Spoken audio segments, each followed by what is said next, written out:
البتہ مذاہب کے درمیان پھوٹ ڈال کر اور ذات پات کے تنازعات کو ہوا دے کر سیاست کھیلنا اچھی طرح آتا ہے۔ انہوں نے کہا کہ تلنگانہ کی سیاست میں ایسے لوگوں کے لیے کوئی جگہ نہیں ہے۔ انہوں نے کہا کہ کریم نگر اسمارٹ سٹی کا کام 2018 میں مکمل ہو گیا تھا، لیکن 2019 میں ایم پی کے طور پر جیتنے والے سنجے نے دعویٰ کیا کہ انہوں نے اسمارٹ سٹی پروجیکٹ حاصل کیا، جو ان کی کم عقلی اور سیاسی حماقت کا منہ بولتا ثبوت ہے۔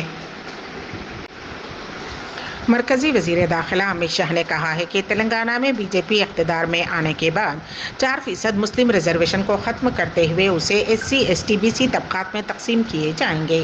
کورٹلہ میں بی جے پی کے جلسے عام سے خطاب کرتے ہوئے امت شاہ نے کہا کہ تلنگانہ میں بی جے پی برسر اقتدار آنے پر یکساں سول کوڈ پر عمل، مسلم ریزرویشن ختم کر دیا جائے گا۔ مرکزی وزیر داخلہ امت شاہ نے کہا ہے کہ بی جے پی تلنگانہ میں برسر اقتدار آنے پر یکساں سول کوڈ پر عمل کیا جائے گا۔ انہوں نے تلنگانہ میں عمل کیے جانے والے 4% مسلم ریزرویشن کو بھی ختم کرنے کا اعلان کیا اور کہا کہ یہ غیر قانونی کوٹا ہے۔ انہوں نے اس ریزرویشن کو ختم کرتے ہوئے او بی سیز، دلتوں اور ایس ٹیز کے کوٹے میں اضافے کا اعلان کیا ہے۔ انہوں نے کہا کہ 17 ستمبر کو بی جے پی ہر سال سرکاری سطح پر حیدرآباد لبریشن ڈے کی تقریب منائے گی۔ مرکز میں فرقہ پرست طاقتوں کو مات دینے کے لیے تلنگانہ اسمبلی انتخابات سیمی فائنل تلنگانہ کے چیف منسٹر کے سی آر پچھلے 9.5 سال سے اقلیتوں کا استحصال کیا۔ بی آر ایس پارٹی کو بی جے پی رشتہ دار پارٹی قرار دیا۔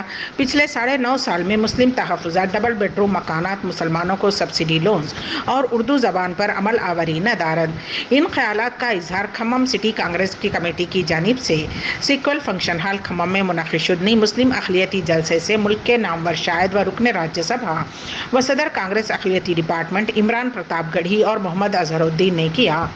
کھمم کے فنکشن ہال میں کھمم سٹی کانگریس پارٹی کی جانب سے منعقد شدنی مسلم اقلیتی جلسے عام سے عمران پرتاپ گڑھی اور حیدرآباد کے جوبلی ہلز اسمبلی حلقے کے کانگریس امیدوار محمد اظہر الدین بحیثیت مہمانان خصوصی شرکت کرتے ہوئے اپنے خطاب میں کہا کہ مرکز میں فرقہ پرست طاقتوں کو مات دینے کے لیے تلنگانہ اسمبلی انتخابات کو سیمی فائنل قرار دیتے ہوئے کہا کہ تلنگانہ کے چیف منسٹر کے سی آر پچھلے 9.5 سال سے تلنگانہ میں اقلیتوں کا استحصال کرتے ہوئے مرکز میں فرقہ پرست بی جے پی کا بھرپور تعاون کر رہے ہیں۔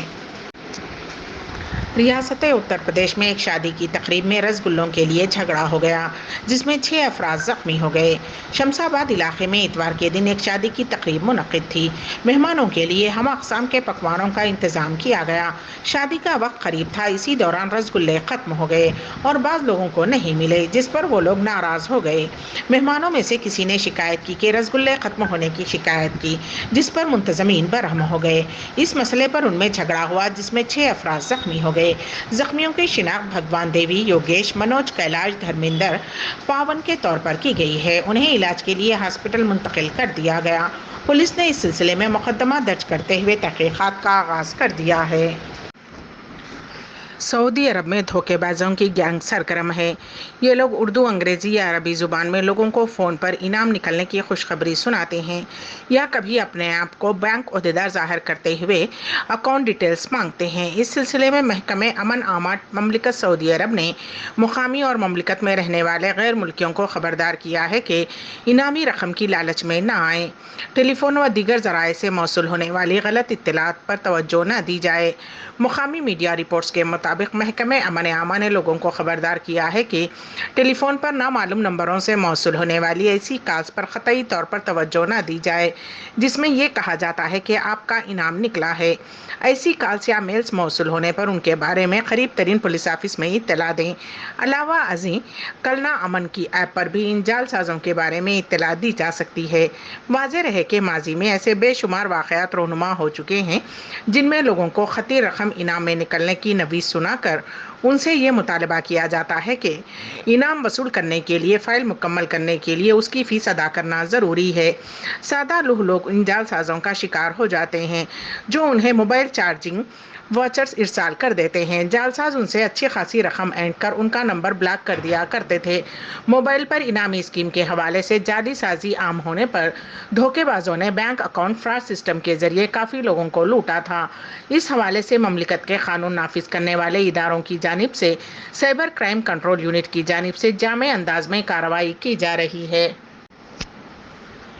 GCC ممالک کے درمیان ریلوے منصوبہ پیش ہے سعودی سے ہمارے نمائندے KN واصف کی رپورٹ۔ خلیج تعاون کونسل ممالک اندرون ملک پبلک ٹرانسپورٹ کے فروغ پر ایک عرصے سے خاصی توجہ دے رہے ہیں۔ اب اس دائرے کو وسیع کرتے ہوئے GCC ممالک کے درمیان ریلوے لائن منصوبہ 2030 تک مکمل کیے جانے کا اعلان سامنے آیا ہے۔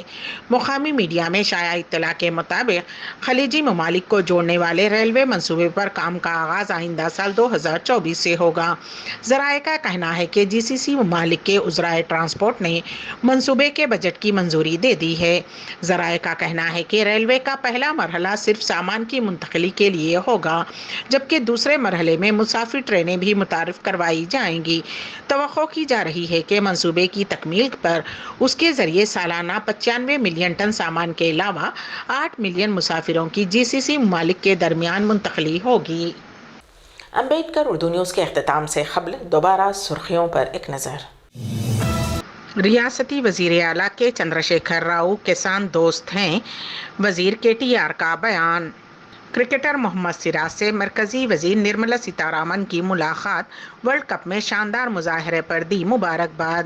کانگریس امیدوار وویک کے گھر اور دفاتر پر انکم ٹیکس کا دھاوا، اور سعودی عرب میں انعامی رقم کی کالز کے لالچ میں نہ آئیں، سرکاری اعلان۔ اسی کے ساتھ ہی امبیڈکر اردو نیوز یہیں پر اختتام پذیر ہوتی ہیں، تو دیجیے گا سبیحہ تبسم کو اجازت۔ اللہ حافظ۔